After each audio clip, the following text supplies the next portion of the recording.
देखी दान दहे छोड़ी हमार बेटी एकदम गाय ही जादू जी रहल है। देखी दान दहेज के फेर में मत लगी। बेटी हमार गाय ही प्योर बॉयल हो तकलीफ कोनो ना हो रहा सबको प्योर बॉयल है। प्योर दान दहेज के बात बढ़ावल जाओ।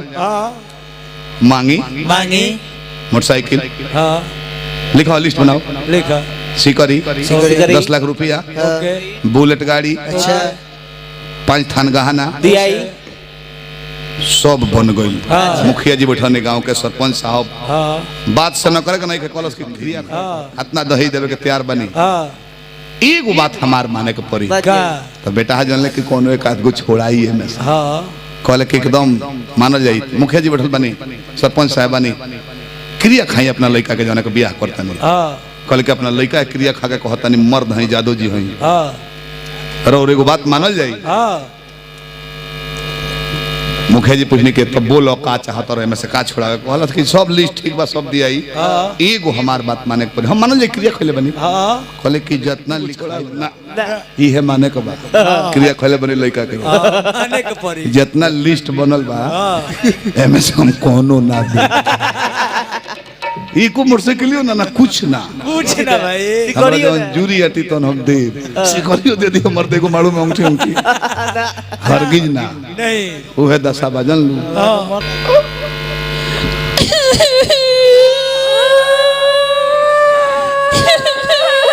अरे ओए काहे रोता रू तू रो कोनो मोबाइल ले सका ना कोनो बैगवा छिलना ना कोनो घटना ना भइल। हां तो हम कहे थी चट खातिर रोता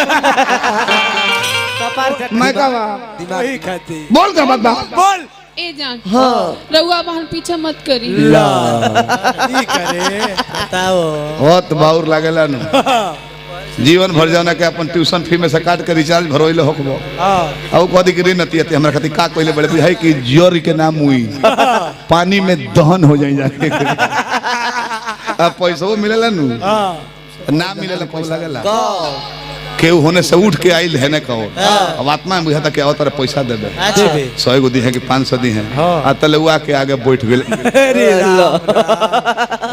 ओहू ले बाउर लागेला दिल भैया जानता नहीं को केहू आइल मुंह छैठत मंच पर चढ़ल 500 दिहल ले लेहलो भैया अपन शुभ नाम तो खुदरा दे दी ये वो बुझाला कि हम कहां से गिरल बनी अंदाजा नहीं खला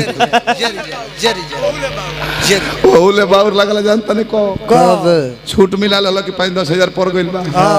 सवेरे जब गिना तरह तरह दुगो जाली 500 निकल जाला करे जा कचोट के रह जाला। हे भगवान एकरा से कहल कोईगा तू कहतर के पीछा मत करी प्रयास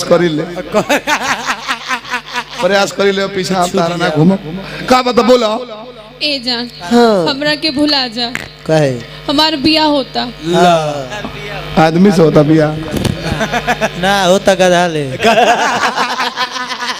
हां सही एक जना मजनू के डांड पर कोड़ा से मारल जा लैला पर चिन्हा हो जा अलग अलग रह के आ तड़पत रहे लोग। मोहब्बत फील करने की चीज है शरीर का मिलन ना आत्मा का मिलन हो। कहने के लिए बहुत मेले हैं पर किसी एक चहेते के बिना सारे मेले में भी हम अकेले हैं। केहू लौक जाई तो तारा चैन मिल जाई ओकरा से नीमन आदमी तारा देह में दर्द हलो निक ना लगी बाकी चाहे वाला लौक जाई कहलर लगैत्री बाबा की लैला के कुकुर के भी देखस मजनू कैसा लागला रोवा को मीठ लागेला। अच्छा केहू भाई में जे हमरा के समझा दे कि मीठ कैसन लागेला त हमरा के दर्शा देतई बा केहू कहे से कि मीठ कैसन लागेला तो केहू बता दी वर्णन क के लिख के हमरा के समझा के कि आखिर मीठ स्वाद कैसन लागेला हमरा के शब्द से समझा दे ना बुझाई ओकरा खातिर तर मिठाई में से तूर के देवे पर जीभिया पर धरन वो है मोहब्बत चीज हो फील करने की चीज है।